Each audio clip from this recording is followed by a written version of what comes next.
represents the archaeological process. We felt, we learned, and we rise together from the success of previous prototypes. Led by Mr. Bamang Taiman, the mass with the pioneer innovation. Next, approaching with the cool, calculated precision of a well-oiled machine, welcome the Light Blue Battalion, Fenrir House.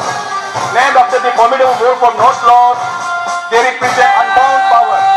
In the lake, they are the breaking point. They test the strength of every material. Under the command of Mr. Utkarsh Kumar, Fenrir House proves the true strength, lies in discipline and correct mentality.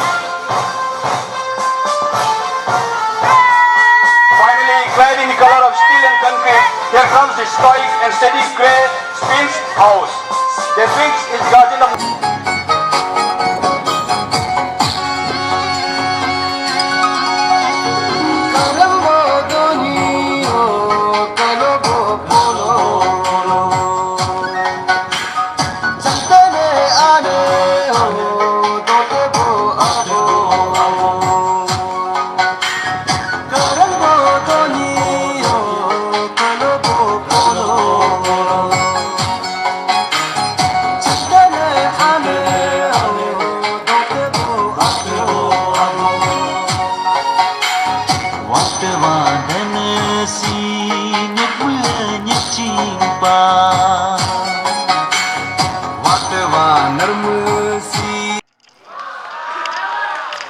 मंजिल उन्हीं को मिलती है जिनके सपनों में जान होती है, पंखों से कुछ नहीं होता, हौसले से उड़ान भरती है।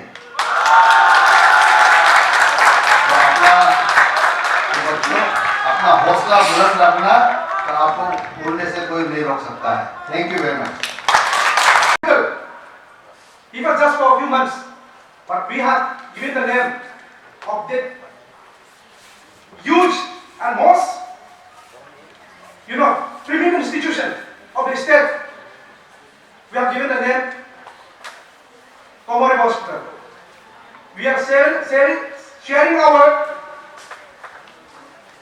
respect. People's Party of Arunachal Pradesh and Honorary Secretary of Arunachal Cricket Association. We are really grateful that you are amongst us to witness our 22nd Mela 2026 despite of your busy schedule. Our esteemed guest of honor, a very young, dynamic and vibrant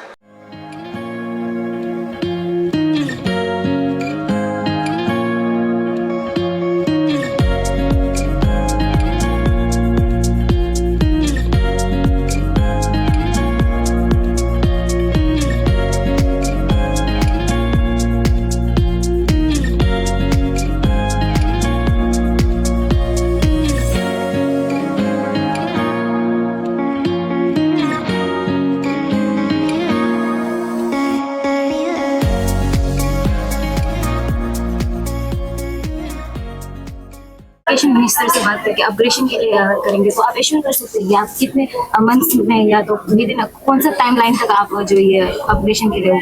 देखिए, इसमें assurance तो मैं नहीं दे पाऊंगा, लेकिन यहाँ का जो पोटेंशियल है इसको अपग्रेड करने से सरकार को क्या फ़ायदा रहेगा या हमारा समाज में क्या फ़ायदा होगा, वो हम माननीय मंत्री जी को बताएंगे।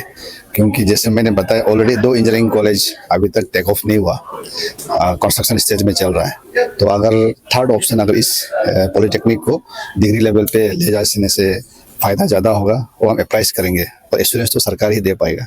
और सर, जैसे कि आपने कहा था कि स्टडी के साथ ही साथ जितना एक्स्ट्रा करिकुलम्स होता है जैसे डांस स्पोर्ट्स वगैरह को लेके आगे बढ़ना चाहिए, बट हमारे यहाँ के जो पेरेंट्स होते हैं कि बस स्टडीज में फोकस करने के लिए कहा जाता है ना, तो उस पेरेंट्स को आप क्या कहेंगे कि डिस्पाइट मतलब स्टडी इसके अलावा भी बहुत सारे करियर हैं, तो आप उसको क्या कहना चाहिए? अभी ऐसा है, मेरा ख्याल से बहुत सारा पेरेंट्स को अवेयरनेस आ गया है, क्योंकि अरुणाचल में भी इतना ये क्या मतलब सिंगिंग में, डांसिंग में या अदर एक्टिविटी में Arunachal got talent, Arunachal idol, तो ऐसा बहुत सारा शो है जिसको और एक डांस का भी एक है जिसको सरकार ने भी मान्यता दिया हुआ है, ऐसे कैलेंडर इवेंट। तो उसके जरिए से अभी बहुत लोग अपना एक एजुकेटेड यूथ्स लोग अपना एक सेल्फ सस्टेनेंस मोड में चल रहा है through their cultural events, through their dance events. तो इसलिए मैं सभी पेरेंट्स को रिक्वेस्ट करूंगा, आपके बच्चे में अगर पढ़ने लिखने का टैलेंट है तो उसको उस फील्ड में आगे बढ़िए, लेकिन पढ़ाई को छोड़ के भी अगर दूसरा कोई स्पोर्ट्स या कल्चरल इवेंट में उसका टैलेंट दिखता है या उनका मन जाता है तो उस फील्ड में भी उसको आगे बढ़ाने के लिए कोशिश करना है, उसको सपोर्ट करना चाहिए। थोड़ा पहले बोला था कि विद इन 6 मंथ अगर नहीं होगा ये कॉल सिक्योरिटी को लेके तो आप अपनी तरफ से एक्शन लेंगे, तो आप क्या एक्शन लेगा अगर ये जो नहीं होता? देखिए, हमें आपका यहाँ का इंक्रोचमेंट शुरू हुआ 2009-10 से शुरू हुआ इंक्रोचमेंट जो यहाँ का, क्योंकि ये नदी, ये डीएन कॉलेज जो सेम कंपाउंड है, तो डीएन से ये जमीन को ये सेग्रेट करके इसको ये डोनेट किया गया, हमें पॉलिटिकली बनाया गया। तो इसका नदी बाउंड्री था, तो क्या क्या कि ये जो नदी का धीरे धीरे नदी का नीचे से इंक्रोचमेंट शुरू हो गया। तो हम लोग कॉलेज समय में जब हम डीएन कॉलेज में तब से यहाँ का इंक्रोचमेंट शुरू हुआ। तो गवर्नमेंट को इसको सीरियस लेना चाहिए, अगर नहीं लेगा तो हमारा बात वो है कि यहाँ में जितना भी इंक्रोचमेंट होगा वन पब्लिक करेगा, उसको गवर्नमेंट जो नहीं बोलना है।